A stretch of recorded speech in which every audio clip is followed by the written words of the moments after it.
नमस्कार। कल माननीय प्रधानमंत्री नरेंद्र मोदी जी ने अविश्वास प्रस्ताव पर अपनी बात रखते हुए ये कहा कि मोदी जी को पूर्वोत्तर अपना जिगर का टुकड़ा लगता है, नॉर्थ ईस्ट जिगर का टुकड़ा लगता है। और बहुत लंबे समय तक वो उस क्षेत्र में उन्होंने समय भी बिताया और उन्होंने मणिपुर में हो रही घटनाओं पर दुख और चिंता भी व्यक्त की और महिलाओं के साथ जो अत्याचार व व्यवहार हुआ इस पर भी कहा अक्षम्य है और ये भी कहा कि जो दोषी हैं उनके खिलाफ कड़ी कार्रवाई हो भी रही है और आगे भी उसमें कोई कसर नहीं छोड़ी जाएगी। प्रधानमंत्री जी का यह वक्तव्य सदन में था, देश को पूरी जानकारी जहां एक और उन्होंने दी, वहीं पर पहले गृह मंत्री जी ने विस्तार में मणिपुर में क्या क्या हुआ, क्या क्या कदम भारत सरकार ने उठाए। स्वयं गृह मंत्री जी 4 दिन वहां पर रहे, गृह राज्य मंत्री 23 दिन वहां पर रहे। ये पहली बार भारत में हुआ कि कोई गृह मंत्री 4 दिन मणिपुर में स्वयं रहे हों, अलग अलग ग्रुप से बैठकें की हों, हर कदम उठाने का प्रयास किया हो। जहां एक और सारी जानकारी सदन को दी, वहीं पर एक शांति का प्रस्ताव भी रखा, लेकिन कांग्रेस ने शांति के प्रस्ताव पर भी सदन में भी अशांति फैलाने का प्रयास किया और मणिपुर में भी अशांति फैलाने में कोई कसर नहीं छोड़ रहे। श्रीमान राहुल गांधी जी का लॉन्च एक बार फिर फेल और फ्लॉप हो गया। जब वो सदन में कुछ नहीं बोल पाए तो सड़क पर आकर वही गाली दोबारा निकालने का प्रयास किया। अभद्र भाषा का प्रयोग, अपशब्द कहना, झूठ बोलना एक आदत सी कांग्रेस के नेताओं की बन गई है और ये इनका अहंकार और घमंड इनको घमंडिया गठबंधन को बनाता है।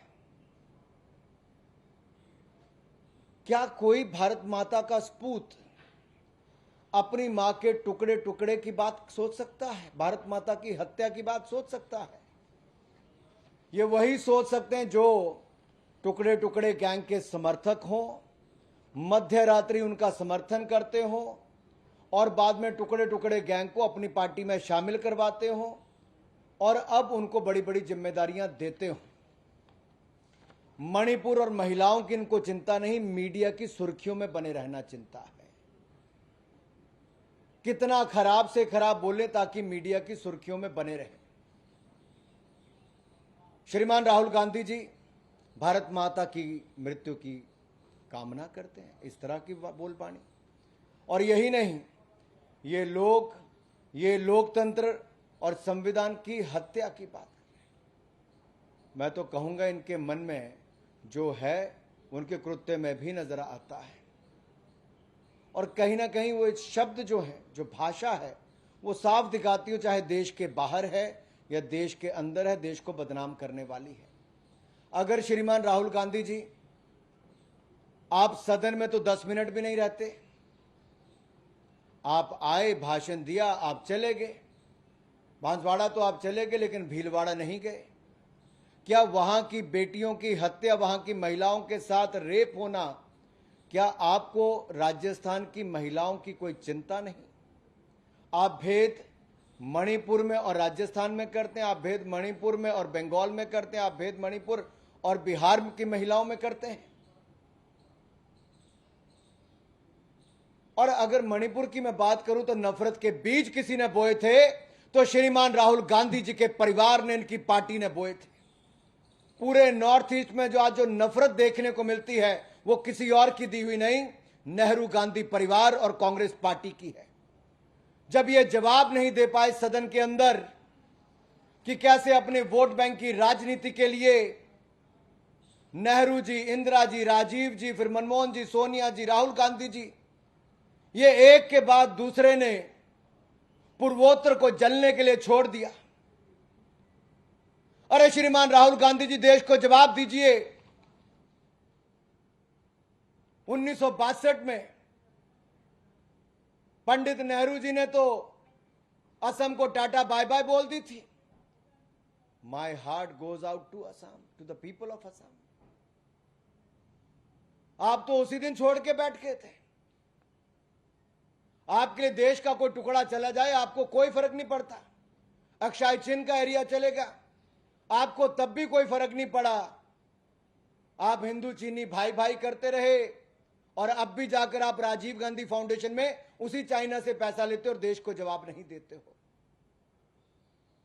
अब मैं 1966 की बात करता हूं। मिजोरम में किसने बॉम्ब फेंकवाए थे, किसकी दादी थी? श्रीमान राहुल गांधी जी, जवाब दीजिए देश को। मिजोरम में बम फेंकवा के हजारों लोगों की हत्या किसने करवाई थी? क्या आप इंदिरा गांधी जी के निर्णयों को लेकर अभी नहीं बताओगे?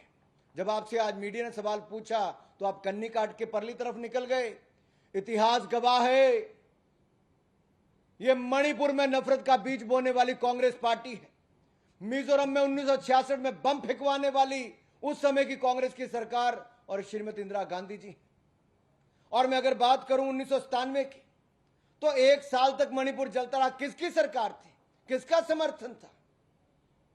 और यही नहीं, 2011 में राहुल जी आप तो तब सांसद थे, 2-2 हजार रुपए लीटर पेट्रोल बिका मणिपुर में। कितने महीने बंद रहा मणिपुर, जलता रहा। और इन सालों का अगर आप हिसाब लगाओगे कांग्रेस के शासनकाल में, नॉर्थ ईस्ट के कितने राज्यों में कितने हजार लोग मारे गए, उस खून से किसी का हाथ लथपथ है तो कांग्रेस पार्टी का हाथ लथपथ है।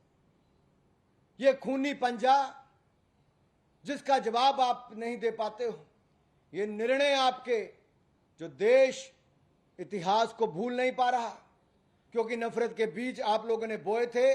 नॉर्थ ईस्ट बम बंद और ब्लास्ट के लिए ही जाना जाता था। बम बंद और ब्लास्ट के लिए नॉर्थ ईस्ट जाना जाता था कांग्रेस की सरकारों में। लुक ईस्ट पॉलिसी थी आपकी, देखते रहते थे। मोदी जी ने आके एक्ट ईस्ट पॉलिसी चलाई है। जितने पिछले 60 सालों में आपके प्रधानमंत्री जितनी बार नॉर्थ ईस्ट नहीं गए, उससे ज्यादा नरेंद्र मोदी जी नॉर्थ ईस्ट गए भी, नॉर्थ ईस्ट के विकास के लिए कदम भी उठाए। आपको तो 75 साल में कोई ऐसा नहीं आया जिसको भारत रत्न आप वहां से दे सकते थे। भारत सरकार नरेंद्र मोदी जी के नेतृत्व में भारत रत्न भी वहां पर देने का काम किया, पद्म श्री से लेकर पद्म विभूषण तक देने का काम किया। लेकिन आखिरकार आपको तो नफरत के बीज बोने की आदत है, राजनीतिक लाभ उठाना है। आपका हाल भी श्रीमान राहुल गांधी जी वैसा ही है जैसे बिन पानी मछली तड़पती है ना, आप भी बिन सत्ता के वैसे ही तड़प रहे हो। कुछ भी बोलते हो देश के खिलाफ, भारत माता के खिलाफ। इससे बड़ा दुर्भाग्य क्या होगा? और जब अमित भाई ने यहां पर बताया, गृह मंत्री जी ने, कि कैसे आजादी के बाद 2014 तक कोई फेंसिंग नॉर्थ ईस्ट में मणिपुर में नहीं की गई थी, पूरा बॉर्डर खुला होता था, 40 किलोमीटर तक अंदर आने देते थे। तब तो आपका कोई नेता वहां खड़ा होकर नहीं बोला। हमारी सरकार ने फेंसिंग भी शुरू करवाई है, करवा भी दी, अब आगे भी जारी है। और यही नहीं, जिस तरह से आपने टिप्पणी की कि एक समाज के अगर पुलिसकर्मी साथ में होंगे तो दूसरा समाज, अगर 2 ट्राइब की लड़ाई है, हम सबका प्रयास होना चाहिए कि उसमें आग में घी ना डालें, जो कांग्रेस पार्टी करती है आग में घी डालने का और जले पे नमक छिड़कने का काम आप करते हो। वहां आप मरहम लगाने नहीं गए थे, आग में घी डालने गए थे। ये कांग्रेस पार्टी की पुरानी सोच है, बांटो और राज करो। अकाल तख्त पर भी आप लोगों ने ही वो कार्रवाई करवाई थी, श्रीमती इंदिरा गांधी जी ने। राहुल गांधी जी जवाब दीजिए देश को। हजारों सिख परिवारों के कत्लेआम, अपनी उनकी हत्याओं में जो जान गई, तब आपके पिता पूर्व प्रधानमंत्री राजीव गांधी जी ने कहा, बड़ा पेड़ गिरता है तो धरती हिलती है। आपके लिए हजारों सिखों की हत्याएं कुछ नहीं थी। दर्द हुआ था राहुल जी? राजीव जी की स्टेटमेंट से लगता नहीं कभी दर्द हुआ होगा। और मैं एक बात आपसे और कहना चाहता हूं, भारत सरकार ने हर वो कदम उठाया है जो शांति की दिशा में हो।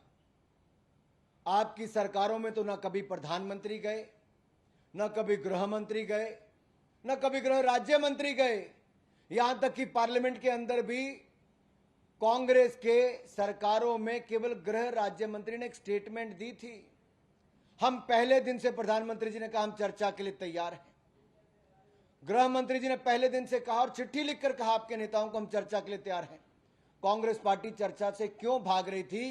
कांग्रेस का काला इतिहास, कांग्रेस का खूनी पंजा ये देश के सामने नजर आता था कि कैसी इन्होंने सरकारें चलाई, हजारों लोगों की हत्याएं कैसे हुई, कैसे नॉर्थ ईस्ट को जलाते थे और अपनी राजनीतिक रोटियां सेंकते थे।